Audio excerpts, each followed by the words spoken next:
মানে ইউপিপিএলতে মেম্বাৰ আছোঁ কিন্তু আমি একো সুবিধা পোৱা নাই সেইকাৰণে আমি মানে ইমান বেয়া লাগিছে আমি 4 বছৰ তাৰ লগত আমি কাম কৰিছোঁ তথাপি সিহঁতে আমাৰ একো সুবিধা পোৱা নাই বা একো সুবিধা দিয়া নাই কাৰণে আমি তাক মানে হেৰি কৰি দিছোঁ আজিৰ পৰা সিহঁতৰ লগত মই আৰু নাযাংকে নাথাকিম এনে মনৰ এনে দুখ লাগিছে আমি ইমান গৰীব মানুহ তথাপি সিহঁতে নাচায় সিহঁতে যদি নাচায় আমি সিহঁতৰ লগত থাকি আমি কি লাভ নিজে আমি এতিয়া মানে কোৱা লাগিলে বহুত দুখৰ কথা আমি মানে সিহঁতৰ লগত থাকি কিনে আমি কাম কৰিম বুলি ভাবিছিলোঁ কিন্তু সিহঁতে আমাক এনেকুৱা সুবিধা দিয়া নাই সেইকাৰণে আমি সেইটো হেৰি কিনে এতিয়া সিহঁতৰ লগত মই নাযাওঁ আমি আকৌ ঘূৰি আহিছোঁ ইয়াতে আমি আৰু নাযাওঁকে আমি ইমান বেয়া লাগিছোঁ তো আমি এতিয়া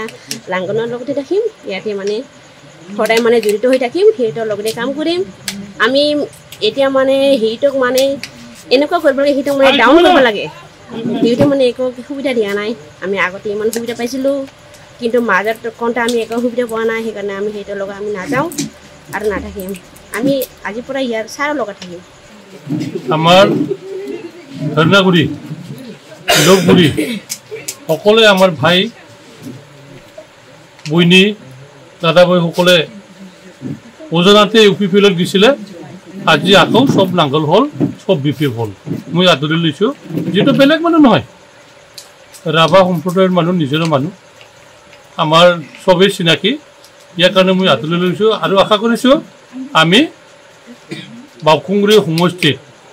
যেনেকৈ সেইদিনা ল'ৰাবিলাকক ঠগাই লৈ গামছা পিন্ধাই দিছে আজি ইয়াৰ প্ৰতিশোধত আমাৰ ৰাইজে আমাৰ লগত আহিছে আজিৰ দিনত ধৰ্ণাগুৰিত আৰু ইউপিপিএল নাই আমি নাইকিয়া কৰি দিম আমি বাউখুংগুৰিত বিপিএফ হিচাপে জিকা দিয়াটো একেবাৰে 100% সেইদিনাৰ পৰা হ'ল